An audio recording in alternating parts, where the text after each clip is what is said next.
Welcome back to another episode of the Brown Sugar Cafe podcast, the place where poetry meets conversation.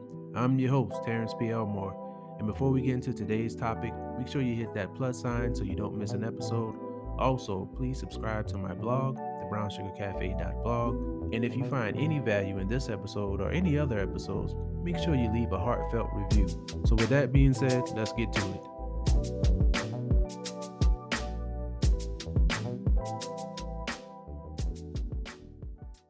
Welcome back to another episode of the Brown Sugar Cafe podcast. Thank you all for tuning in. I hope that you all are doing well.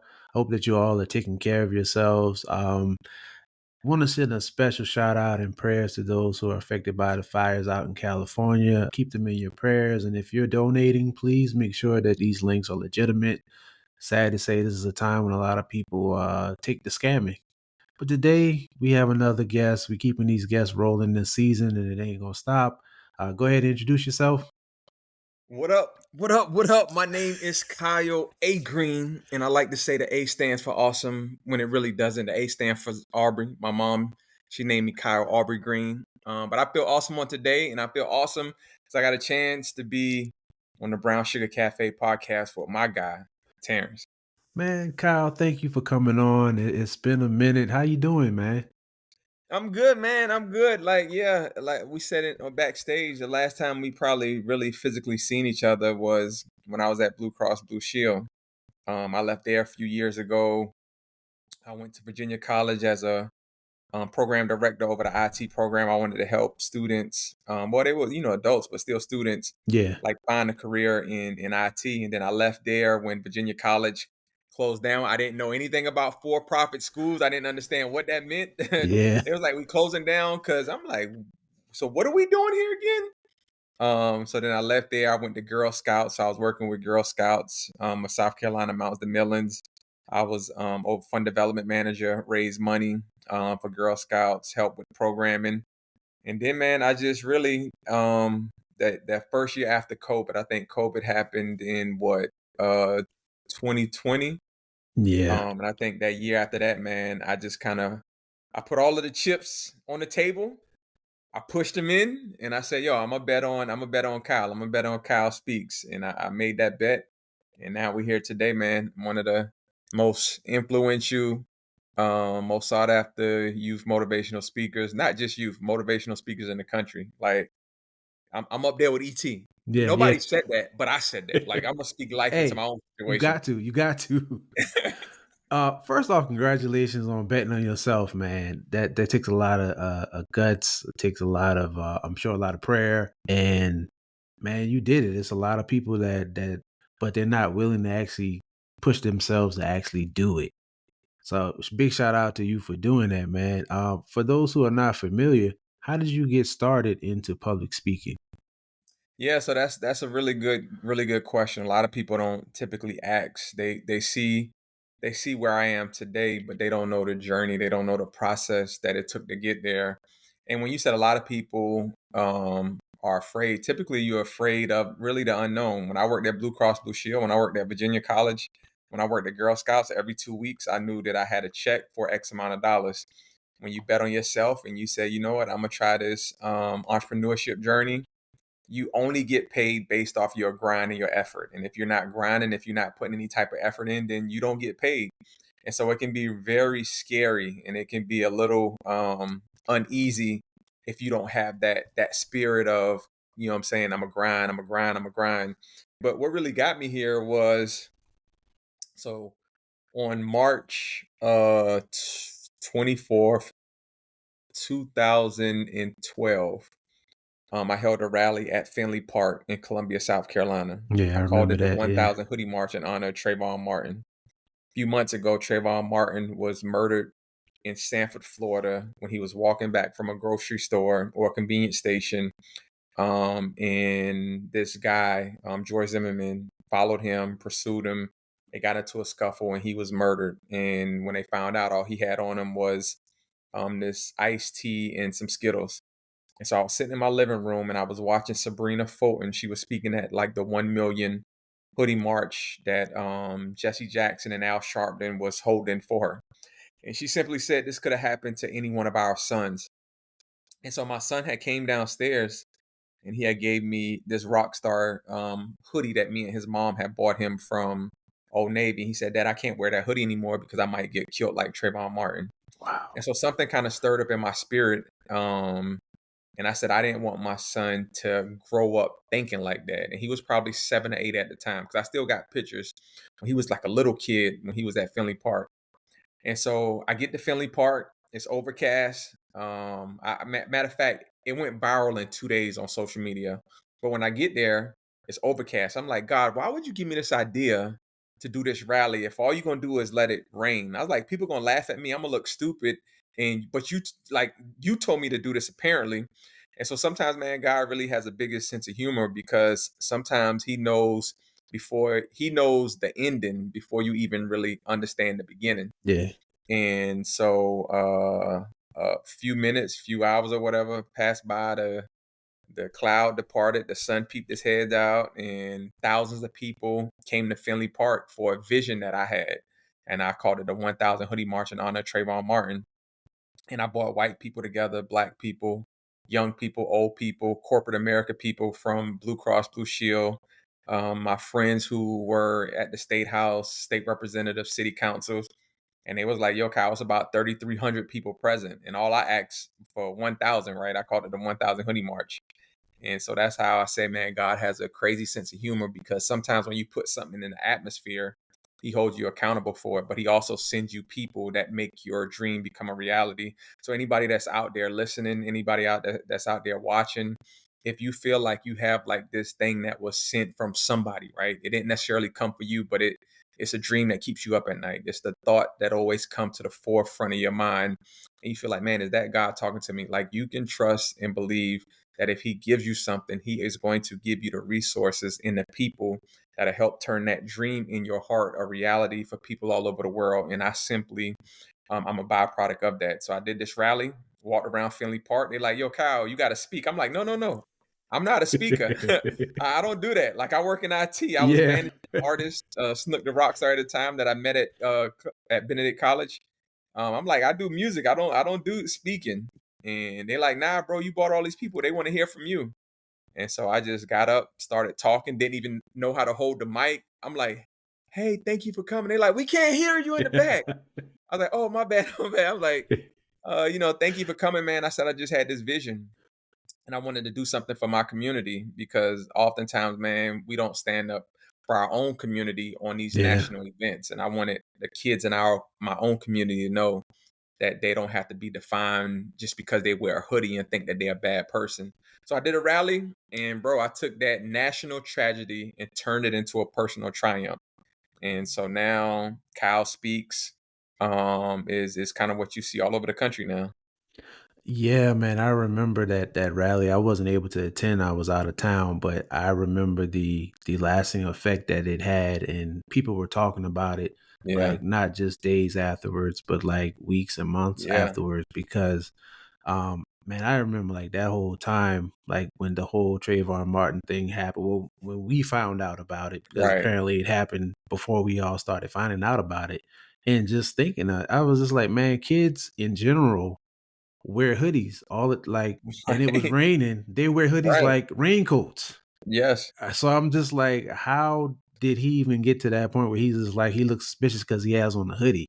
That was just yeah, You, but you know, you know what's the crazy thing, Terrence?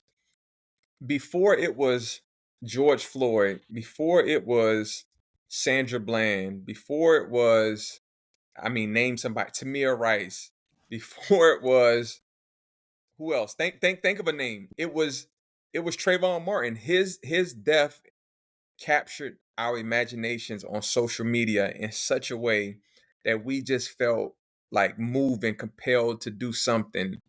And so now when now George Floyd was an extreme case. We saw that the 9 minutes yeah, I can't breathe and he lost his life. That was another one that really captured our imagination. But sometimes, man, I think like those type of things have been happening um in between and it feel like we had became numb to it because yeah, it had became so reoccurring. yeah, And so like that was really the thing that pushed me into Like you got to stand for something and not just fall for anything. You got to, who you are, like who you are when something happens in your community. Like how do you stand up for your community? And that was something that I just really been big on. I think because my grandmother, Irene Gaston, who raised me, she was big in our community back home. And so I think when she died, I kind of ascended to that role of, you got to take care of your community. Man, speaking of community and growing up, I think we'll shift there. I remember you did a documentary showing where you grew up. Yeah. I'm gonna be honest. Until college, I wasn't familiar with Jasper County. Yeah. I think you might have been the first person I met from Jasper County. But talk a little bit about your growing up and your upbringing, and what led you to Yeah. BC, to the wonderful BC. Yeah, yeah. So I am from Jasper County. It is right off I-95. And if you familiar with South Carolina, they have something called a I-95 quarter of shame. And that means a lot of towns that's located off of Interstate 95, they typically have poor educational systems. They have poor resources. They high in crime, high in poverty, high in unemployment. The medium income maybe like 25,000. I could be wrong. It could be lower. Um, and a lot of people from Jasper County typically go to like Hilton Head Island to work in the resorts and the tourism industry over there. So I am from Jasper County, but I'm from a small town of Jasper County on the outskirts called Pineland, Pineland. Whole bunch of pine trees, whole lot of land. They put it together. They call it Pineland. Yeah, I grew up down a 2 mile dirt road. My grandmother, she raised me and my sister. My grandmother was really my why in life, like why I went so hard on the football field, on the basketball court, but more importantly in the classroom is because I never wanted to let my grandmother down. My grandmother taught me so many valuable life lessons. She taught me stuff like how when people treat you wrong, you ought to still treat them right. My grandmother showed me what it meant to like love your family unconditionally and how you always show up for your family and for your community. My mom had an addiction when I was a kid, so my mom would go missing 9 months at a time. She would come home for 2 or 3 weeks, and then she would go missing again for 8 or 9 months at a time. My father lived in the next town over. He was from St. Helena. So my dad wasn't inside the home. I would see him during the weekends though. Dad was a good man, always been a good man. He just wasn't in the home. I couldn't read until I got into the 8th grade. I had a daughter when I was 16 in the 10th grade. Like I really had like we grew up poor, but the thing is, I didn't know that we were poor. yeah, Like I would yeah, go to somebody else, my friend's house, and I would see what they would have and what they would cook for dinner, and I'm like, yo, we be eating pork and beans and rice, but I'm good with these pork and beans and rice. My grandmother cook a meal on a Sunday, and she would stretch that thing all the way out to a Wednesday. I didn't yeah. think nothing of it. I'm like, yo, we eating, Hey, we got food. So my life, man, when I was growing up, was really tough in a sense. It was really hard. But the one thing that I did have though, is I had my grandmother. I had educators at my high school, even though we didn't have a lot of resources at Jasper County High, man, we had really good educators that believed in us and really pushed us. We had coaches that really pushed us. Coach Faber, Coach Roberts, who really believed in us. And I think all of that, right? All of that was thrown into this pot, right? Like I'm like this melting pot of greatness from my family and my community. And so that's really just like my journey.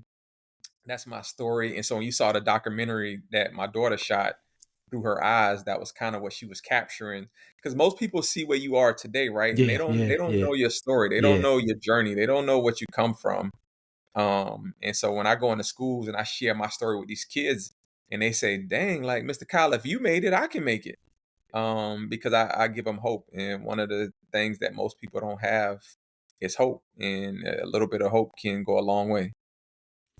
Man, you can say that again. I was talking about this, man. Matter of fact, the last couple of episodes, just talking about like having that example around you, and having like representation matters. If you Yeah. see somebody that looks like you, Yes.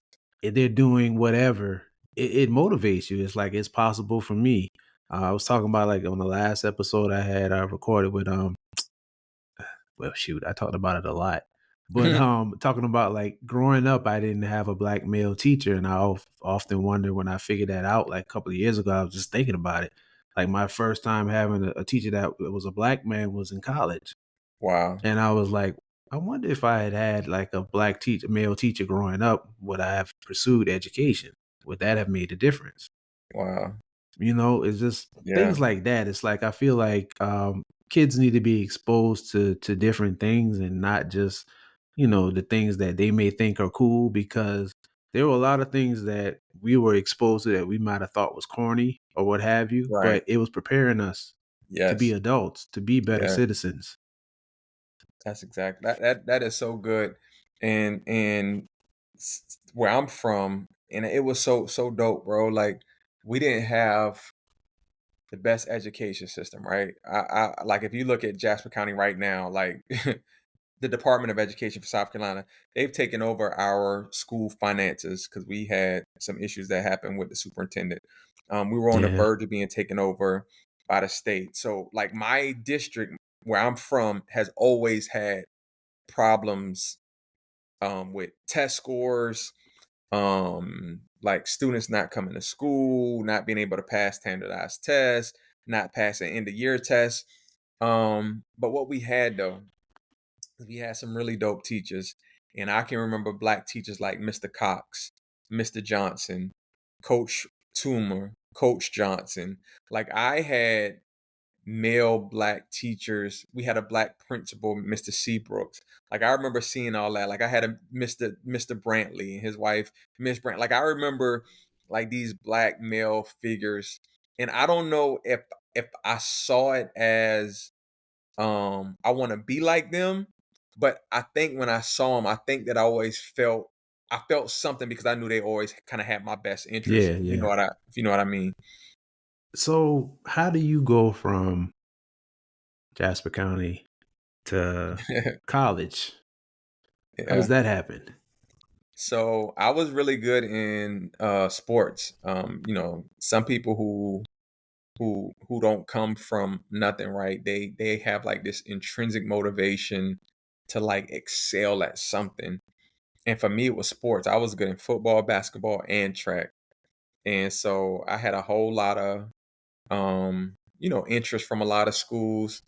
But my grandparents on my dad's side, they graduated from Benedict, and Coach Feld at the time came to Ridgeland, and he said, "Man, I want you to come play for me." And I kind of was sold on it. It was right there in Columbia.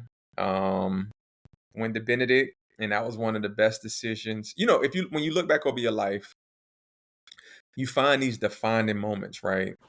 And deciding to attend Benedict College has to be one of those my top 5 defining moments Yeah, because mine when too. I went Yeah. to Benedict, it taught me like it gave me a voice because before I was popular in school, right? But I'm from a small town, so I was a small fish I was a big fish in a small pond. Got to Columbia, got to Benedict. I'm on campus with other people from all over the state, all over the country in a sense. And then I realized, like, yo, like, Kyle, you really not like that, bro. Like everybody kind of like that. And as I kind of matriculated throughout college and did community service and showing what it because in order to graduate, you had to complete at least like 120 hours community service. So that Yeah. meant I had to go into the community and serve other people. And so I just kind of think all of that stuff really helped to develop who I would become because I was a boy and I was a good boy. I was a decent, but it kind of helped build the man of a powerful good in the 21st century. Like I stand by Yeah. our model. Like I'm a powerful good, and I tell kids all over the country you can have that same powerful good too. You just got to believe in your potential for greatness. And it took me a while to really believe in mine because nobody really spoke life like that into me when I was young. So when I go into these schools and I tell kids, man, believe in your greatness. Like you can do anything that you put your mind to. Benedict deciding to go to Benedict College, playing football, running track there, being really involved in student activities, really shaped and molded me into who I am today. Man, you brought back a memory with those 120 community service Yeah. hours. Dog, I did not know. that that was a requirement to my senior year. I don't know how that skipped. Like I was getting all my stuff to. You know what? Now I think about it. I was in a dual degree program, so I was supposed to leave after what 3 years, but Mm, I changed my major to just physics so that I can get out in 4. And so I was trying to get everything straight so I can graduate. And then they told me that. I was like, what? I was like, are y'all serious? Man, I had to take a PE class. And I was yeah, like, this is college. We need this. Are you serious? yeah. So what I did was I ended up tutoring kids at C.A. Johnson. And that was like I was glad that they required us to do that Mhm. because I was able to be involved in the community and you know it's easy to be involved in the community where it's someplace where you grew up or someplace where Right. you live, but to like come to a whole different city and do that, like for me it made me feel fulfilled. It was Yeah. like you said, being a powerful good in the 21st century. I was like, you know what? You know, at the moment I was frustrated about it, but when I was able to tutor those kids, I was like, wow, like this, I see why this is a requirement because this, you know, you go to college and you think like, okay, well, I'm gonna get this degree and I'm gonna get this job and I'm gonna be living large. But it's really more about it's really more about the experiences you have at Yes. college and what you do with those after you graduate and how you impact people. Yes. That is so good, and I go back and I speak at, like, C.A. Johnson a lot too, and for anybody that might be listening or watching to understand, like, co C.A. Johnson was once a pillar in the Columbia community when it came to, like, Black excellence. Yeah. Like if you look back at everybody who came from Columbia College, like they got something like this Wall of Fame or something somewhere around the school. Like if you look at the influential Black people that's in Columbia now, you'll be surprised how many of them went to either um, C.A. Johnson, Columbia High, or Eau Claire. Those are the inner city schools. But now, when you look at those schools now, they barely have like the student population that they used to have. And so when I go back and talk to those schools, I be telling students like, do y'all know the people who came through this school? Yeah. Do y'all know the rich history in this school? And some of them, I think, take that being a CA Johnson graduate, I think they take it for granted. So for you to have the experience to go and tutor, kids there, I'm sure it had to be fulfilling because again, those kids look like us. So Yeah. seeing somebody like us in college, hopefully give one of them hope to be like, you Yep. know what, I can go to college. Yep. Yep. So your first book, because you have Yeah, multiple books, yeah, right? The Mentality Changer. yeah. What was the inspiration behind that book? So here's the thing. We talked about this when you said it when we got started. Most people are afraid or they fear like starting something, right? Or starting or stepping out. So I was writing the mentality changer years before I ever published it. Maybe 2, 3 years. And I can remember sitting at my desk at Blue Cross Blue Shield. I don't work there now, so I can say this. And, and I can remember having like a Word document open and I would just write if I didn't have a call or something going on, right? And I would just write. And I remember I was so afraid to put it out because I said nobody would want to read a book from somebody like me who mom was on drugs, who didn't have a father in the home, who couldn't read, who had a kid. Like I was like, nobody want to hear from somebody like me. So I kind of self-sabotage my own Mm, success. Or maybe I put it off my own success because I was thinking, I'm not good enough. This book is not going to be good enough.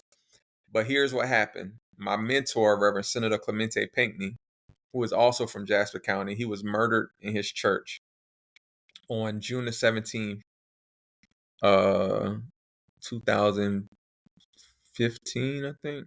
Yeah. And I remember I said, I want to have something that lives on even when I'm no longer here. Like I want to be able to put something out into the world that can help people even when I'm no longer here. So I put it out on my birthday, November. And November 18th, I put it out. And People, surprisingly, people love this book, The Mentality Changer, A Journey to Help Change How You Once Thought About You, because I believe you can't change anybody until you first change yourself. Mm. I couldn't start speaking at schools, impacting students until I made sure I was impacting my own kids in my own house, in my own community, in my own city, in my own state. And once I really conquered like Blythewood, right? And when I say conquer, I mean I was doing. My son played basketball, so I was coaching rec league basketball. I was training kids. I had like the biggest training Yeah, I program remember that. Yeah. in Blythewood. I was training like 70 to 100 kids every Tuesday and Thursday. I would bring people like Asia Wilson in to talk to the kids before Asia became Yeah. like she was still good, but before she came Yeah. Yeah. A1. Yeah. And so I was doing that. I did the rallies for at Finley Park, and so I was doing it for my community, for my city, and then for my state. And so I put this book out, and students love it, adults love it. But here's the thing: if you have a book inside of you, I need for somebody listening to birth that book on the outside, because the world would not get better until they read what you have written down. And for me, it took me a while to get there. So hopefully that's your New Year's resolution. If that's something that you say you want to do in 2025, here's the confirmation on the Brown Sugar Cafe podcast. It's time for you to write that book. It's time. It's time. I struggled with that too, man. Just thinking like, who will want to read this?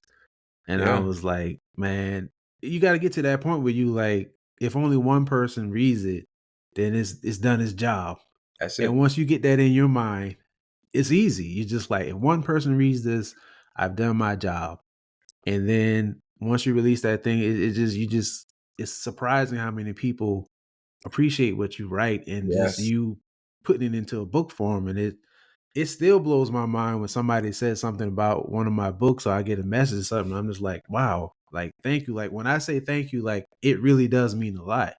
Back to that, changing your mentality. It's like Yeah. if you get in your own way, like we need to stop getting in our own way.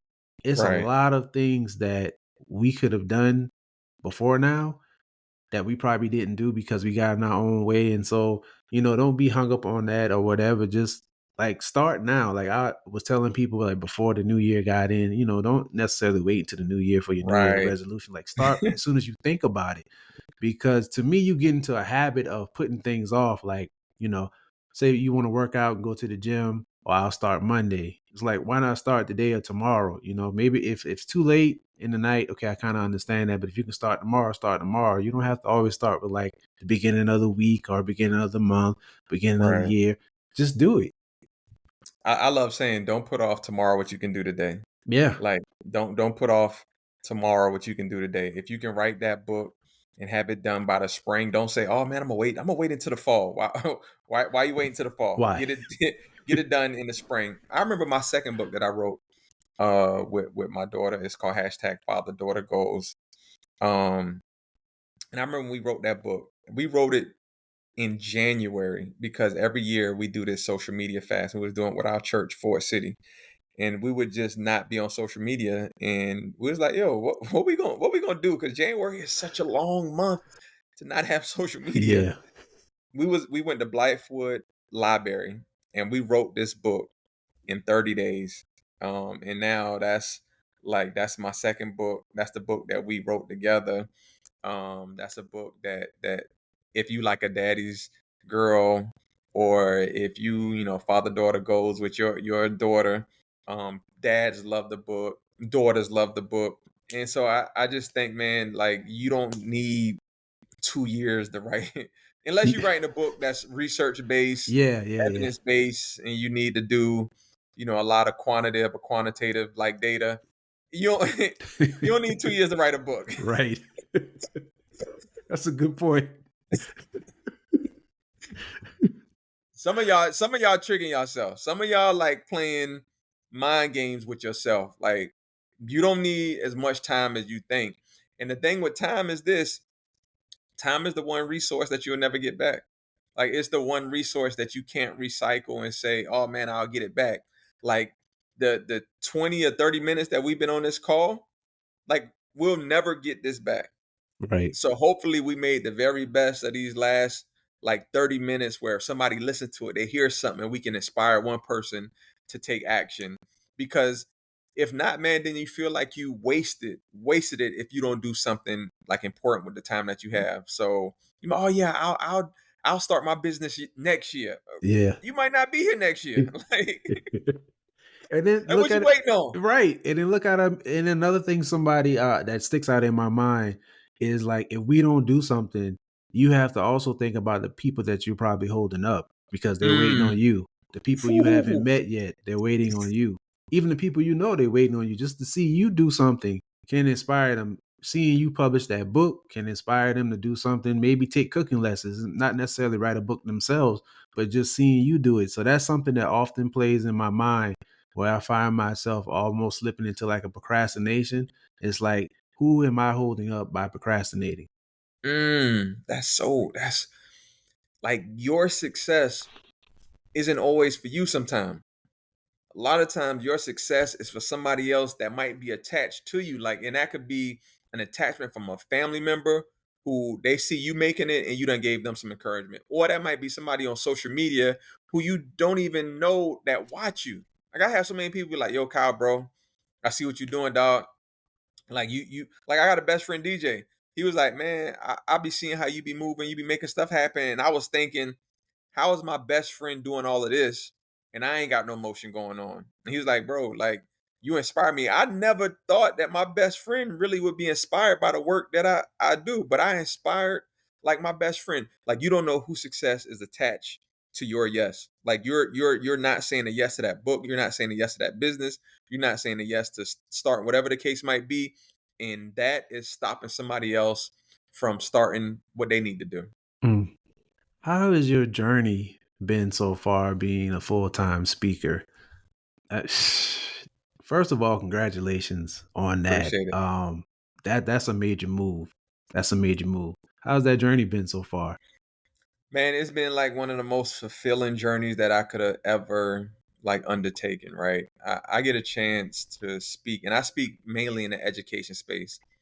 And I do that by design. Like if I wanted to make a whole lot of money, I'll speak in like corporate America, right? Like I'll go do because all of these corporations they have you know end of year celebrations. When I Mm-hmm. was at Blue Cross Blue Shield, we had IS gatherings where they would bring speakers in. I remember they brought somebody in from Disney who was really good to like speak to us, you know, to inspire, build the morale of the company. And if I wanted to make a whole lot of money, I'll go speak in corporate America. But the journey that I decided to embark on in the education space and to speak to students and teachers and educational leaders and do parent engagements and speak to parents, it is so fulfilling. When I have kids come up to me, I was in Houston, Texas yesterday, and I had a kid. He just came up to me and said, can I just give you a hug? And I said, yeah, bro. Like you can just like, yeah. Gave him a hug. And I don't know why he asked for a hug from me. Like Yeah. I don't know, but obviously it seemed like he needed it. And so, man, like the what I do is so rewarding because I help give students hope. I help give them a belief in like there could be a better tomorrow. And so many students all over the country are going through stuff. And I think a lot of times adults fail to realize that kids are dealing with trauma in a different form than we did. And I Mm. graduated high school Yeah. in 2000, so it wasn't like it was that long. Like that's Y2K Yeah. when you know in the 2000s. But these kids having so much with social media, so much with bullying, so much with like cell phones. Like we didn't have those No. issues when you think about it. Like cell phones really didn't get popular until I think I got into college, and I had a flip phone Yeah. when I was at Yeah. Benedict. Like the cell phone, we would turn it off if we weren't using it. Right. It's Like like there was no all day thing. You like, especially if you didn't want to catch roaming charges. So there wasn't. right. Yeah, they didn't have Because it cameras. was a free before 8 or 9 or 6. I forgot Something what it time when it was depends on who free. you had. Some people had Yeah. 7, some people 8 or 9. Yeah. So now, man, these kids got so much going on. And so I get a chance to go in and inject hope into schools. I get a chance to transform school cultures, and that's so fulfilling. And so I absolutely love it. I don't look at it necessarily as just a job now. I look at it more as a like a mission. Like I'm on a Yeah, mission yeah. to do something that's bigger than myself, and hopefully in the process I can impact some students, some adults, some parents along the way. It definitely sounds like you're walking in your purpose. Yeah, yeah, Yeah, yeah. yeah. And man, big shout out to you for doing that, especially deciding to impact kids, man. Because, like you said, a lot of people go for that corporate dollar, but impacting kids and impacting people when they're young, that's where you make the difference at. It's harder to, and not saying that adults can't be inspired, but it's harder when you become an adult and you're set in your own ways. But if Right. you can reach them at a younger age and they can see like a positive role model and actually be tangible, like Yep. you were in Houston, that makes Yep. a world of difference. Yeah. Yeah, man. I absolutely love it. I wouldn't trade it. It now makes sense when I was in elementary, middle, and high school, and I would get on my progress or report cards, Kyle talked too much without permission. I I, never understood why I I used to used to talk get so that much at too. school until I started speaking. And now I need to go back to all of my teachers Yeah, and say, see, I was really purpose to yeah, speak. Like that's why I was talking too much. I was practicing my craft and I needed your classroom as my platform. yeah, yeah. I used to get that all the time too, man. It was just like great student talks too much. And it's like, yeah, he just has this problem. He wants to get involved and just talk to everybody. Man, there's a couple times I had to be separated from people because we would talk. And it's like, hey, I mean, I love people, I always have. And it's just one of them things, man. Right. What's one thing about you that most people may not know that you want more people to know? What's one thing that people don't know that I want them? So if I had to say what's one thing, it's really like my sense of humor. I think a lot of people see me as always being like serious. And sometimes, and I remember my daughter, she used to say, she's like, Dad, you gotta show your playful side. You gotta show the side that me and KJ see. And so sometimes when you see me write posts on Facebook, like sometimes I try to not necessarily try to show it, but before I wouldn't be so when I would think of something, I wouldn't necessarily post it. Yeah. Now when I like think of something that's so random or I experience Yeah. something that's so I'll post it and people be like, yo, bro, I didn't know you Yeah. was like I like to have fun. Like I Yeah. play a whole lot. My daughter said like I'm a big kid. Yeah. So I think I want people to know like I'm not just always like serious. Like I love to when I'm working or when I'm out doing stuff, like I'm serious. But I'm like if I could have another job, I would probably want to be like Kevin Hart. Like I want to be as big as Kevin Hart in comedian space. That's why I understand Ti. Like Ti, Yeah. Ti trying to be a comedian. I'm like Ti, you use words too big, bro. Like you can't be a comedian talking about expeditionally and stuff. Man, that's interesting, man, because when you started your journey as a speaker, I got to see the serious side of you Yeah, because from knowing you from college and stuff, like you said, you always like to have fun. yeah, And I was like, man, and I think it's like that with me too. Some people think I'm very serious. My wife tells me all the time that I need to let more people see like my fun side because yeah. I don't know. I just always just have a serious look on my face, but I'm a very happy person, and it's Right. like you have to be around me to really see that. And I try to show that a little bit too. Maybe you give me some pointers on that. I try not to be as serious on Facebook. I try to have a joke here and there, but Bro, I'll be saying now, I'm at a point like I think I post so much of like me speaking and so much like thoughts that yeah, I might have and might hashtag Kyle speaks, and that's a serious thought. But there'll be a part where I just think of something. I just be sitting here and it'd be a thought, and I'd be like, I wonder if somebody else think like that, and I post it, and they'd be like, like, bro, what? Like, I play all day long. I love to, I love that, man. I love that side of me too. Yeah, man. One thing before I let you go, I remember you used to record you and KJ's basketball games. And Yeah. man, to see where he is now, Yeah. that's amazing.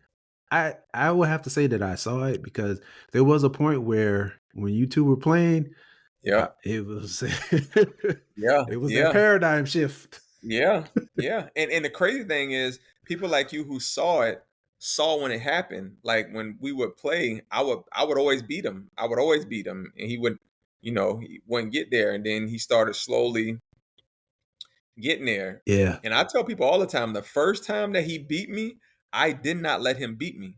Like I I would beat my grandmother. Like that's really how Yeah, yeah, competitive yeah, I am. yeah. And so to see where he is now, being one of the top players coming out of high school, ESPN Top 100, a 4-star, stuff that I only dreamed of when I was a kid playing sports, having 27 offers to play D1 basketball, scoring 1,000 points, over 500 assists, being a 4A player of the year in the state of Georgia, a state champion. Like I could only dream of stuff like that. And so for him to actually do it, I often tell people when they ask me how did he get there, I say he made sacrifices when he was a kid. And I always challenge people, in order to get something that you've never had, you got to be willing to do something that you've never done.